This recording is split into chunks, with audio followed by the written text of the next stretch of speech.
বেলি স্কুল বছর শুরু করে সাধারণত একটা উৎসব মুখর পরিবেশে, এবং আমাদের স্কুলের গত 3 বছর আমরা এটা চর্চা করছি যে আমাদের স্কুলে যে বিভিন্ন ধরনের কার্যক্রম আছে, আমাদের ক্লাব আছে, কো কারিকুলাম আছে। কো কারিকুলামের মধ্যে আমাদের নৃত্য আছে, যন্ত্রসঙ্গীত আছে, আমাদের আবৃত্তি আছে এবং আমাদের সঙ্গীত বিভাগ আছে। প্রত্যেকটা বিভাগের আমাদের প্রচুর পারফরমেন্স তৈরি হয় সারা বছর জুড়ে।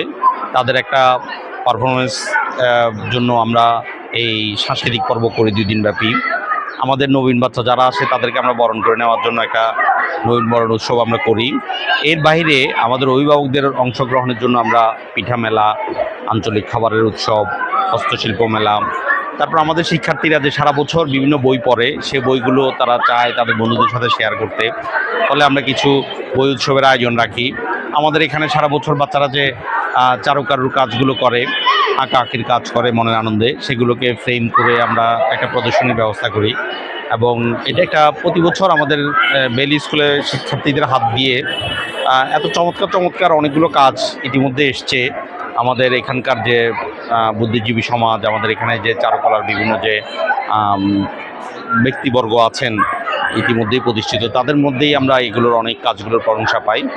তো প্রশংসাটা মুখ্য না, মুখ্য হচ্ছে যে আমাদের শিক্ষার্থীদের আমরা একটা কাজের প্ল্যাটফর্ম করে দিতে চাই, এবং আমরা চাই যে আমাদের বাচ্চারা এই যে নানানমুখী তাদের যে প্রবণতাগুলো, সেগুলো যেন এমন একটা স্পেস পায় যেখানে সে স্যাটিসফাই করতে পারে, চর্চা করতে পারে, বিকশিত হতে পারে, এবং সমাজের সামনে সেগুলোকে তুলে ধরার একটা প্ল্যাটফর্ম পায়। বেলি স্কুল কিন্তু শিক্ষা প্রতিষ্ঠান হিসাবে এই বাড়তি দায়িত্বগুলো পালন করে।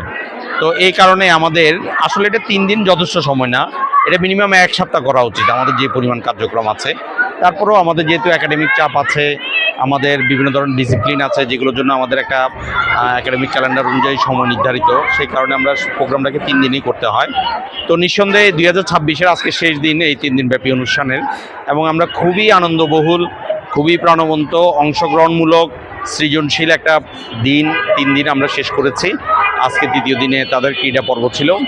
আমাদের অলমোস্ট প্রতিটা শিক্ষার্থী কিন্তু ক্রীড়ার বিভিন্ন স্তরে অংশগ্রহণ করেছে। আমাদের অভিভাবকরা অংশগ্রহণ করেছে, আমাদের শিক্ষকরা অংশগ্রহণ করেছে, আমাদের 3য়-4র্থ শ্রেণীর কর্মচারীরা অংশগ্রহণ করেছে। অর্থাৎ আমরা সবার অংশগ্রহণে একটা খুবই আনন্দময় সময় কাটালাম গত 3 দিন, এবং আমরা আশা করছি আমাদের বছরটায় এই গতিতে, এই যে আমরা যে ইন্সপিরেশনটা পেলাম, এই গতিতে আমরা বেশ ভালো করব। স্কুলের গল্প মানেই স্কুল পালানোর গল্প থাকে। কেন পালানোর গল্প থাকে? কারণ সাধারণত আমাদের যে মুখস্থ পড়ার সংস্কৃতি, মুখস্থ বিদ্যার সংস্কৃতি, সেখানে আনন্দ থাকে না।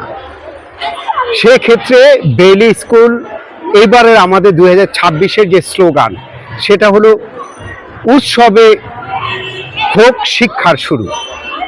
অর্থাৎ এই যে উৎসবে একটা শিক্ষাবর্ষের শুরু হচ্ছে, এটা আমাদের মূল উদ্দেশ্য, যে শিক্ষাবর্ষের শুরু করার আগেই যাতে শিক্ষার্থীরা অত্যন্ত আনন্দ উৎসবের মধ্য দিয়ে একটি আয়োজনে প্রবেশ করে, এবং এখানে একদম প্রথম থেকে শেষ পর্যন্ত সকল শিক্ষার্থী কোনো না কোনো সাংস্কৃতিক, ক্রীড়া সহ সকল আয়োজনে অংশগ্রহণ করে। এবং এই উৎসব এবার আমরা খেয়াল করলাম যে আমাদের বর্তমান শিক্ষার্থীরা না, আমাদের সাবেক যে শিক্ষার্থী আছে, অভিভাবক আছে, তারাও এসে যোগ দিয়েছে। অর্থাৎ বেলি উৎসব মানে দারুণ উৎসব মুখরতায় পরিপূর্ণ হয়ে উঠছে, এবং এটার ইমপ্যাক্ট আমার মনে হয় নারায়ণগঞ্জের অন্যান্য স্কুলগুলোতে পড়ছে। আমরা ইতিমধ্যে বেশ কিছু স্কুলে দেখেছি যে আমাদের উৎসবে অনুপ্রাণিত হয়ে, এবং অনেক স্কুল আমাদের মতন আয়োজন করার চেষ্টা করছে, এবং এতে আমরা আরও বেশি অনুপ্রাণিত। সুতরাং দারুণ অনুভূতি।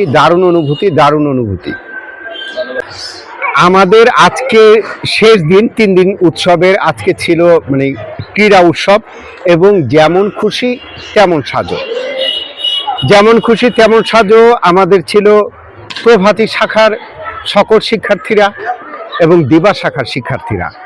আর ক্রীড়া উৎসবে শিক্ষার্থী, অভিভাবক, শিক্ষক এবং আমাদের যে মানে যারা হেল্পিং হ্যান্ড আছেন, আমাদের সহকারী সাহায্যকারী যারা আছেন, তারা সকলে এই উৎসবে এই খেলাধুলায় অংশগ্রহণ করেছেন, যার ফলে সবাইকে নিয়েই যে উৎসব সেটা আসলে আনন্দমুখর হয়ে উঠেছে। 3 নম্বর দিনে খেলাধুলার সাথে যেমন খুশি তেমন সাজো এই দুটো অনুষ্ঠান অনুষ্ঠিত হয়েছে। সেখানে আমি অংশগ্রহণ নিয়েছি যেমন খুশি তেমন সাজাতে। আমার ক্যারেক্টারটা হচ্ছে দেবদাসের, পারু যে ক্যারেক্টারটা ছিল সেটা। তো সবাই আরও অনেকেই অনেক ধরনের ক্যারেক্টার নিয়েছে। তো এটা করে আমাদের সবার খুব ভালো লেগেছে আর খুবই ভালোই সবার সাথে দেখা হলো, কথা হলো, আড্ডা হলো, খাওয়া দাওয়া হলো, সব মিলে ভালোই ছিল।